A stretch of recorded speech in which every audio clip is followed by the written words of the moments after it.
Hi అండి. అందరికీ నమస్కారం. మేషరాశి వారు జాగ్రత్తగా వినండి. జూన్ నెలలో ఒక స్త్రీ కారణంగా తీవ్ర విషాదం అనేది జరగబోతుంది. పనులన్నీ కూడా పక్కన పెట్టేసి వీడియోను ఒంటరిగా చూసే ప్రయత్నం అయితే చేయండి. ఈ వీడియోని మాత్రం అస్సలు మిస్ అవ్వద్దు. ఎందుకలా చెప్తున్నాను అంటే కనుక ఈ వీడియోని ప్రముఖ జ్యోతిష్యులను సంప్రదించి ఈ రాశి వారికి జరగబోయేది మీ ముందుకు తీసుకురావడం అయితే జరిగిందండి. ఈ వీడియో మీరు చూడటం వల్ల 100కు 100% లాభమే తప్ప ఎటువంటి నష్టం అనేది జరగదనమాట. అలాగే మీకు ఆ స్త్రీ ఎవరనేది కూడా పూర్తిగా పేరుతో సహా వివరించడం అయితే జరుగుతుంది. ఆ స్త్రీ కారణంగా ఎటువంటి నష్టం మీకు జరగబోతుంది, అలాగే మీరు జీవితంలో ఇప్పుడు ఎదుర్కోగలిగే నష్టాలేంటి, వాటిని రాకుండా తప్పించుకోవడం కోసం ఎటువంటి పరిహారాలు పాటించాలి, వచ్చే అదృష్టాలు ఏంటి, వాటిని దక్కించుకోవడం కోసం మీరు ఎలా అలర్ట్గా ఉండాలి, ఇవన్నీ కూడా మీకు పూర్తిగా వివరించడం అయితే జరుగుతుంది. కాబట్టి మళ్ళీ చెప్తున్నాను, వీడియోని ఎక్కడా కూడా స్కిప్ చేయొద్దండి. చివరి వరకు పూర్తిగా చూడండి. ఆలస్యం చేయకుండా వీడియోలోకి అయితే వెళ్ళిపోదాం. వీడియోలోకి వెళ్ళే ముందు ఒక చిన్న రిక్వెస్ట్ అండి. మొదటి ఛానల్ని చూస్తున్నట్లయితే ఇప్పుడే సబ్స్క్రైబ్ చేసుకొని వీడియోకి ఒక లైక్ ఇచ్చి హైప్ ఇచ్చి కింద కామెంట్ సెక్షన్లో జై సంతోషి మాత అని చెప్పి కామెంట్ చేయండి. ఈ రాశి వారిని మనం ఇప్పుడు ప్రస్తుతం ఉన్న కాలంలో వ్యక్తిగతంగా గమనించుకున్నట్లయితే కనుక వీరు చాలా అంటే చాలా ఒంటరితనంగా ఫీల్ అవుతున్నారనే చెప్పుకోవచ్చు. వీరు పైకి గంభీరంగా కనిపించినప్పటికీ కూడాను, అలాగే వీరు ఎదుటివారితోటి మాట్లాడే విధానం ఏదైతే ఉంటుందో ఆ యొక్క మాట తీరులో కూడా చాలా ధైర్యం ఉంటుంది. అలాగే ఎదుటి వ్యక్తులను చాలా తేలిగ్గా నమ్మేస్తూ ఉంటారనమాట. ఈ విధంగా తేలిగ్గా నమ్మేయడం అనేది వీరి యొక్క మంచితనమే కావచ్చు. కానీ అవతల వారికి అది అవకాశంగా ఉండటం వలన ప్రస్తుత రోజుల్లో అవకాశవాదులే ఎక్కువగా ఉంటున్నారు.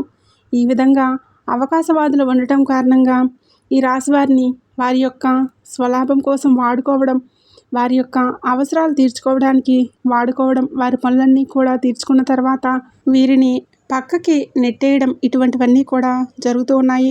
అలాగే రాశివారు చిన్నతనం నుంచి కూడా, అంటే ఊహ తెలియక ముందు ఏ సుఖాలు అనుభవించారు, ఏ ఆనందాలు అనుభవించారు, ఏ భోగాలు అనుభవించారో అది వారికి గుర్తుంటుంది కదా. అంతవరకే. కానీ ఎప్పుడైతే వివాహం అనేది వీరికి జరుగుతుందో ఆ వివాహం జరిగిన దగ్గర నుంచి వీరి జీవితంలో అనేక రకాలైనటువంటి మార్పులు చోటు చేసుకుంటాయి. ముఖ్యంగా చెప్పాలంటే కనుక వీరి జీవితం ఏదైతే 80%, 60% గడిచిపోతూ ఉందో ఇందులో సగానికి పైగా కష్టాలు ఎప్పుడు అడపాదడప వచ్చే చుట్టాలలాగా సుఖాలు వచ్చి పలకరించి వెళ్ళిపోతాయే తప్ప జీవితంలో అసలు మేము పుట్టిందే కష్టాల కోసమేనా, మేము పెరిగింది కష్టాల కోసమేనా, మాకు పెళ్ళయింది కష్టాల కోసమేనా అన్నట్లుగా వీరి జీవితం అనేది ఉంటుందన్నమాట. అంటే ఇన్ని కష్టాలు భరిస్తూ కూడా ఒక్కొక్కసారి వీరికే అనిపిస్తూ ఉంటుందన్నమాట, నేను పుట్టింది ఈ కష్టాలన్నీ భరించడం కోసమేనా, నా స్థానంలో మరొకరు ఉంటే కనుక ఎప్పుడో చనిపోయేవారు అని చెప్పి వీరికి ధైర్యం అనేది చాలా ఎక్కువగా ఉంటుంది. మొండితనం అనేది చాలా ఎక్కువగా ఉంటుంది. ఏదైనా ఒక పని చేయాలని చెప్పి నిర్ణయించుకున్నప్పుడు ఆ పని పూర్తయ్యేంత వరకు కూడా పట్టు వదలని విక్రమార్కుడిలాగా ఆ పని కోసం అహర్నిశలు కూడా కష్టపడతారు. ఎంత దూరమైనా కానీ వెళ్తారు. చివరికి ఆ పని ముగిసేంత వరకు కూడా నిద్రపోరన్నమాట. అంత పట్టుదల కలిగిన వ్యక్తులు అంటే కష్టాలు ఉన్నవారికి మానసికంగా కొంచెం కృంగిపోయే మనస్తత్వం ఉంటుంది. కానీ వీరు అలా కాదు. మానసికంగా ఎన్ని కష్టాలు వచ్చినా కూడా నిలదొక్కుకోగలిగే మనస్తత్వం వీరికి ఉంటుంది. అలాగే మనోధైర్యం కూడా వీరికి ఎక్కువ. ఎవరిని చూసి భయపడరు. ఎదుటివారితో ఏదైనా కానీ మాట్లాడాలి అని వారి మనసులో అనిపించినప్పుడు ఆ మాట వెనుకాడకుండా అడగగలిగేటటువంటి ధైర్యం అనేది వీరికి ఉంటుందన్నమాట. ఇలా ఈ రాశివారి యొక్క ఆడవారి గురించి మనం మాట్లాడుకున్నట్లయితే కనుక ఆడవారి యొక్క భర్తలతోటి కష్టాలు అనేవి ఉండవు. ఇలా అని చెప్పి అందరూ కష్టపడుతున్నారంటే అందరూ కష్టపడుతున్నారని చెప్పి నేను చెప్పనండి. 100లో 80% మంది మాత్రం కష్టపడుతున్నారు. ఆ 20% మంది ఏదో అలా వారి యొక్క జీవితాన్ని, అంటే గుడ్డు కంటే మెల్లనయమని చెప్పి అంటారు కదండి.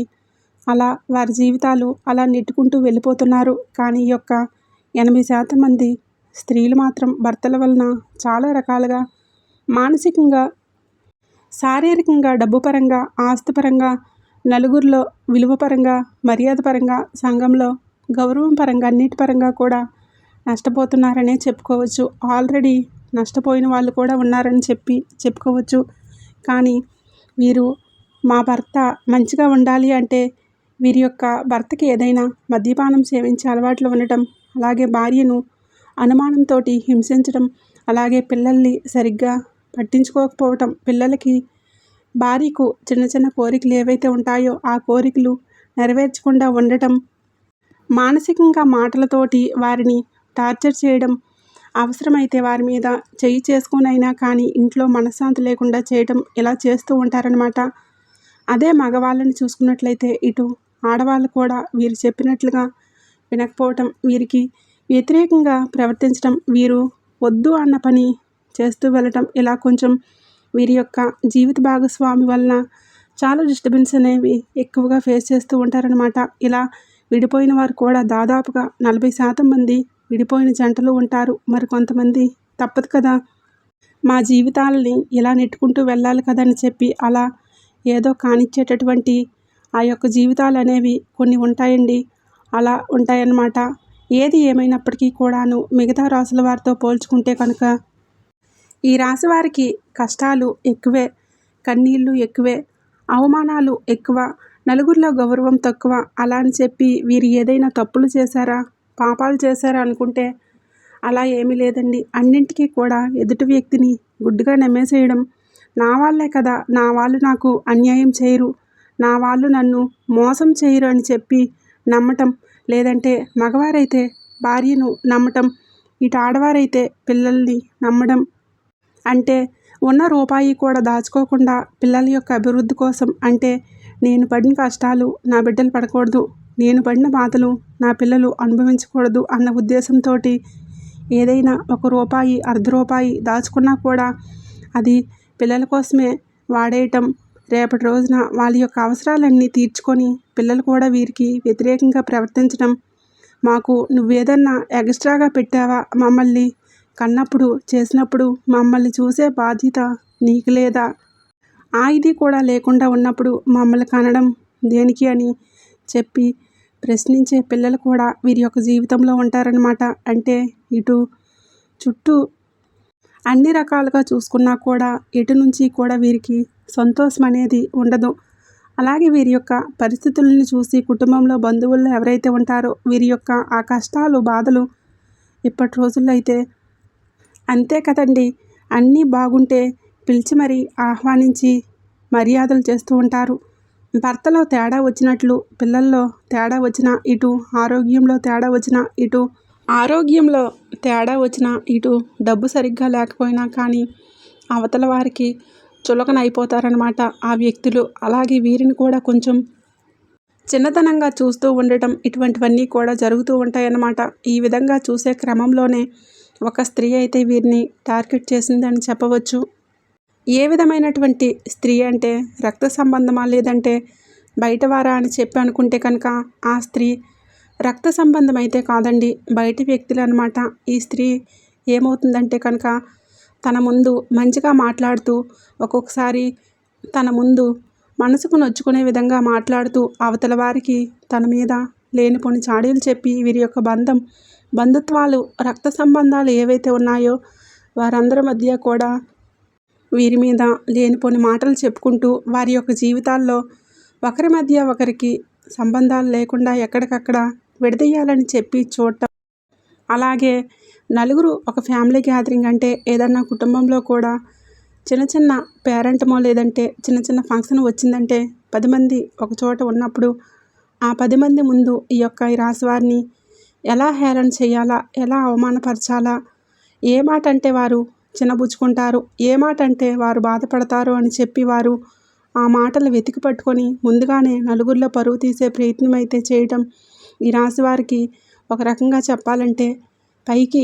ఎంత గంభీరంగా మాట్లాడినప్పటికీ కూడా ఎలా మాట్లాడాలో, ఎవరితో ఎలా మాట్లాడాలో, ఎవరితో ఏ విధంగా ప్రవర్తించాలో ఇప్పుడున్నటువంటి సమాజంలో ఈ అప్డేట్ అయిన జనరేషన్లో ఎవరి మనసులో ఉంచుకొని ఏ విధమైన ప్రవర్తన మన ముందు చూపిస్తున్నారో ఇదేది కూడా అసలు వారికి పూర్తిగా అవగాహన లేకపోవడం వల్ల, అంటే అమాయకులుగా ఉండటం వల్ల ఎదుటివారు వీరి యొక్క జీవితంలోకి చొరబడి వీరిని ఎక్కువ ఇబ్బంది పెట్టే అవకాశం అయితే ఇప్పుడు ప్రస్తుతం ఉంటుందన్నమాట.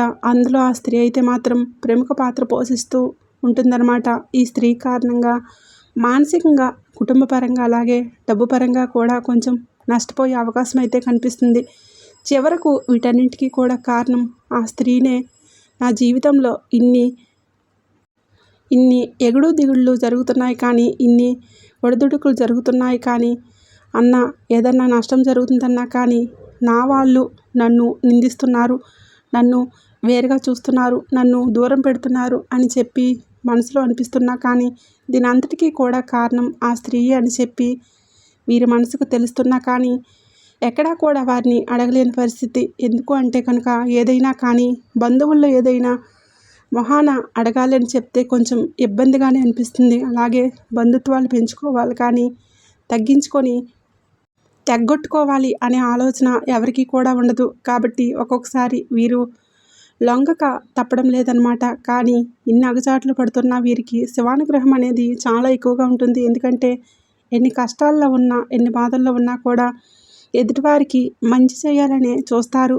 మాకు ఏవైతే కష్టాలు వచ్చాయో, మేము వేటి కారణం చేత ఇబ్బందులు పడుతున్నామో, లేదంటే ఏ తప్పు జరగటం వల్ల మాకు ఈ కష్టం వచ్చిందో అని చెప్పి అన్నీ ముందుగానే తెలుసుకొని వారికి తెలిసి కనుక ఉన్నట్లయితే ఎదుటివారికి వాళ్ళు పగవారైనా కానివ్వండి, ఎదుటివారికి ఆ కష్టం రాకూడదు, నేను పడిన ఇబ్బంది వాళ్ళు పడకూడదు, నాకు తెలిసింది నేను ఖచ్చితంగా వాళ్ళకి చెప్తాను, వాళ్ళు నష్టపోకూడదు అన్నట్లుగా చాలా మంచి మనసుతో సహాయం చేస్తూ ఉంటారు. ఆపదలో ఉన్న వారిని ఆదుకుంటూ ఉంటారు. అలాగే నా అనుకున్నప్పుడు వారి కోసం ఎంత దూరమైనా వెళ్తారు. ఏ మాటలైనా కూడా మాట్లాడతారనమాట. ఇలా వీరిలో ఉన్నటువంటి ఈ యొక్క మంచి మనసు వల్లే వీరి జీవితంలో ఇన్ని బాధలు పడుతున్నా, ఇన్ని సమస్యలు అనుభవిస్తున్నా ఈరోజు కూడా ఈ యొక్క శివానుగ్రహం అనేది వీరికి ఉండడం చేత వీరి డబ్బుకి ఏ విధమైనటువంటి లోటు లేకుండా, అలా అని చెప్పి లక్షలు ఉంటాయి, కోట్లు ఉంటాయి అని చెప్పి నేను చెప్పనండి. కానీ ఏదో తినడానికి తిండి, కాస్త అవసరానికి రూపాయి చేతిలో ఉండటం, ఇటువంటివి మాత్రం వీళ్ళు చనిపోయేంత వరకు కూడా ప్రశాంతంగానే జరుగుతుందని కూడా చెప్పుకోవచ్చు. అలాగే ముఖ్యంగా ఇప్పుడున్న ప్రస్తుత కాలంలో మానసికమైనటువంటి ప్రశాంతత లేక ఇబ్బంది పడిపోతూ ఉన్నారు. అది కూడా రక్త సంబంధికుల వల్ల, అలాగే డబ్బు పరంగా కూడా కొంచెం, అంటే ఏవైతే వీరికి ఉన్నటువంటి చిన్న చిన్న అనారోగ్య సమస్యలు అయితే ఉంటాయో, అంటే కొంచెం తలనొప్పిగా అనిపిస్తూ ఉండటం, లేదంటే గ్యాస్ట్రిక్ ప్రాబ్లమ్స్ రావటం, అదే కొంచెం వయసు పెద్దవారికి అయితే మోకాళ్ళ నొప్పులు ఎక్కువగా ఉండటం, అలాగే కొంచెం ఎక్కువ దూరం నడిచినా, లేదంటే ఎక్కువ పని చేసినా అలసటగా అనిపించడం, నీరసంగా అనిపించడం. దీనివల్ల ఏమవుతుందంటే కనుక ఎక్కువగా అయ్యో నాకు ఇలా అయిపోతుందే, నాకు ఏదైనా జరిగిపోతుందేమో, ఎంత ఇదయ్యాను, చివరిలో కూడా నాకు మనశ్శాంతి లేకుండా పోతుంది, నా ఆరోగ్యం నాకు సహకరించకుండా పోతుంది, ఇలా ఇటువంటి మానసికమైనటువంటి ఆందోళనతోటి ఇబ్బంది పడిపోతూ ఉంటారనమాట. కాబట్టి ముఖ్యంగా ఈ రాశివారు ఒకటి గుర్తుంచుకోండి, ఇన్ని కష్టాలు వచ్చాయి, మీరు జీవితంలో ఎప్పటి వరకు చూడని కష్టాలు లేవు, మీరు అనుభవించినటువంటి బాధలు లేవు. అలాగే మీకు ఏ వ్యక్తులు మీ ముందు ఏ విధమైనటువంటి ప్రవర్తన చూపిస్తున్నారు, నాలుగు గోడల మధ్య మీరు లేనప్పుడు ఏ విధమైనటువంటి ప్రవర్తనను చూపిస్తారు, అసలు వాళ్ళు ఎవరు, మీ వాళ్ళు ఎవరు, పరాయి వాళ్ళు ఎవరు అనేది మీకు పూర్తిగా తెలుసు. మీ అనుకున్న వాళ్ళు మీ నుంచి పూర్తిగా దూరం అయిపోవడం, మీతో మాట్లాడకుండా ఉండటం, అలాగే మిమ్మల్ని ఇబ్బందులు పెడుతూ ఉండటం, మాటలతోటి మిమ్మల్ని చిత్రహింసలు చేయటం, ఇటువంటి వాటిని అన్నింటినీ కూడా మీరు భరించారు. ఇప్పుడు ప్రస్తుతం ఏదైతే ఈ జూన్ నెల ఏదైతే ఉందో, ఈ నెలలో మాత్రం మీరు మీ మనసుతో ఒకటే ఆలోచించుకోవాలి, పడ్డంతకాలం పడ్డాను, ఎన్నో కష్టాలు అనుభవించాను, ఎవరు ఎటువంటి వారో పూర్తిగా నాకు తెలిసిపోయింది. ఎప్పటి నుంచి అయినా కానీ నా సంతోషం నేనే చూసుకోవాలి, టైంకి తినాలి, టైంకి పడుకోవాలి, ఎక్కువగా దేని గురించి ఆలోచించకూడదు, దేని గురించి ఎక్కువగా పట్టించుకోకూడదు, నా ఒంటిని నేనే శ్రమ పెట్టుకోకూడదు, ఎవరి కోసమో కూడా నేను శ్రమ పడకూడదు, మొహమాట పడకూడదు అని చెప్పి వీరికి వీరే తెలుసుకొని టైంకి తినడం, టైంకి నిద్రపోవడం, ఎక్కువగా దేని గురించి అతిగా ఆలోచించకుండా ఉండటం, ఎక్కడ మాటలు అక్కడే వదిలేసేయడం, మనసులో ఏదీ లేకుండా మనసును చక్కగా ఏకాంతంగా ఉంచుకోవడం, ఇటువంటివన్నీ చేసి కాస్తంత దేవుడిని నమ్ముకొని కనుక మీరు ఉండగలిగితే మీ జీవితంలో చాలా రకాలైనటువంటి అద్భుతమైన మార్పులు అనేవి జరుగుతాయి. అలాగే మీరు ఎప్పటినుంచో ఒకటైతే కావాలని చెప్పి కోరుకుంటూ ఉన్నారు. అది కూడా మీ యొక్క అభివృద్ధి కోసం, మీ యొక్క గౌరవ ప్రతిష్టలు పెరగడం కోసం, సంఘంలో మీకంటూ ఒక గుర్తింపు రావడం కోసం. అదైతే మాత్రం ఖచ్చితంగా ఈ సంవత్సరంలో అయితే దొరుకుతుందండి. అందులో ఎటువంటి లోటు లేదు. కాకపోతే దానికోసం ప్రయత్నాలు ఏవైతే చేస్తున్నారో అవి మాత్రం కొంచెం బలంగా చేయండి. ఇక ఎటువంటి ఇబ్బందులు కూడా ఉండవు.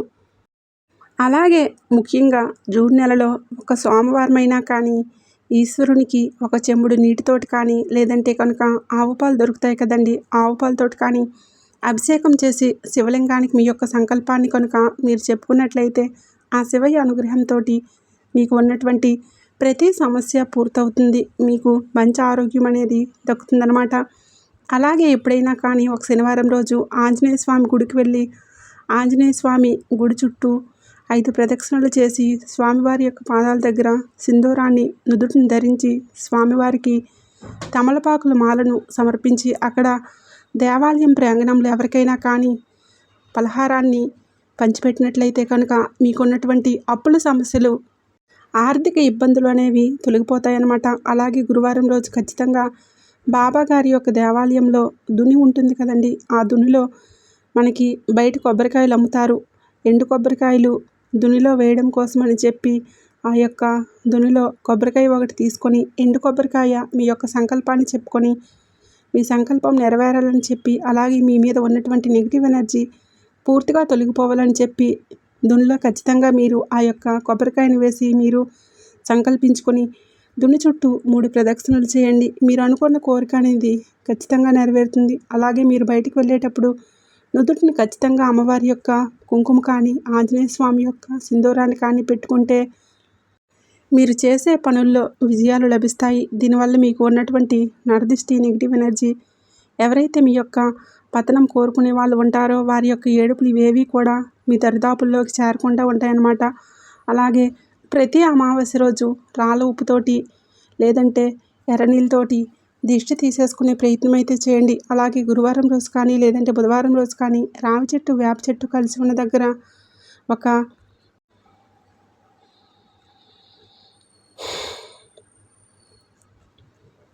చెంబుడు నీటిని పోసి పసుపు, కుంకుమ, పూలతోటి పూజించుకొని అక్కడ మీరు ఆవు నేతితోటి దీపారాధన చేయండి. దీనివల్ల మీకు ఉన్నటువంటి మీ యొక్క కుటుంబంలో ఏవైతే సమస్యలు, ఆర్థిక ఇబ్బందులు ఉన్నాయో అవన్నీ కూడా పూర్తిగా తొలగిపోతాయి అన్నమాట. అలాగే నల్ల నువ్వులను 1 కేజీ తీసుకొని ఎవరికైనా పంతులు గారికి నల్ల నువ్వులను దానం చేయండి. దీనివల్ల మీ జీవితంలో ఏవైతే ఆ యొక్క చెడు నెగిటివ్ ఎనర్జీ ఉంటుందో, లేదంటే శని ప్రభావం వల్ల మీరు పడుతున్నటువంటి కష్టాలు ఏవైతే ఉన్నాయో అవి పూర్తిగా తొలగిపోతాయి. రాహు కేతు దోషాలు కూడా పూర్తిగా తొలగిపోతాయి. కాబట్టి ఇది ఖచ్చితంగా చేసుకోండి. అలాగే ముఖ్యంగా ఎప్పుడైనా కానీ గుర్తుంచుకోండి, ఒక శనివారం రోజు అంటే శని త్రయోదశి రోజు చేస్తే ఇంకా మంచిది. ఇది శనివారం రోజు నువ్వుల నూనె తీసుకొని వెళ్ళి నువ్వుల నూనెని శని భగవానుడికి, అంటే మనకి నవగ్రహాల్లో శనిగ్రహం దగ్గరికి వెళ్ళి నువ్వుల నూనెతో అభిషేకం చేసి కాస్తంత అంటే నువ్వులు బెల్లం కలిపిన లడ్డూని నైవేద్యంగా సమర్పించి నువ్వుల నూనెతోటి దీపారాధన చేయండి. దీనివల్ల మీకు చాలా వరకు కూడా సమస్యలు అనేవి తగ్గుతాయన్నమాట. ఇలా మీ జీవితంలో చిన్న చిన్న మార్పులు చేసుకుంటూ, ఇలా చిన్న చిన్న పరిహారాలు చేసుకుంటూ మీరు మంచిగా ఉంటే ఈ నెల రోజులు కూడా ఎటువంటి ఇబ్బందులు ఉండవు, ఎటువంటి సమస్యలు మీకు ఉండవు. హ్యాపీగా లైఫ్ అనేది ముందుకు వెళ్ళిపోతుంది. ఏ కష్టాలు మీరు పట్టించుకోకండి. అర్థమైంది కదండి. ఈ రాశి వారికి ఈ వీడియో నచ్చిందని అనుకుంటున్నాను. వీడియో నచ్చినట్లు అనిపిస్తే ఒక లైక్ ఇచ్చిన వెంటనే హైప్ అని వస్తుంది, హైప్ ఇవ్వండి. కింద కామెంట్ సెక్షన్లో జై సంతోషి మాత అని చెప్పి కామెంట్ చేయండి. మొదటిసారి మన ఛానల్ని చూస్తున్నట్లయితే ఇప్పుడే సబ్స్క్రైబ్ చేసుకుని సపోర్ట్ అయితే చేయండి. ఆ సంతోషి మాత ఆశీస్సులు మీ మీద ఎల్లకాలం ఉండాలని మనస్ఫూర్తిగా కోరుకుంటున్నాను.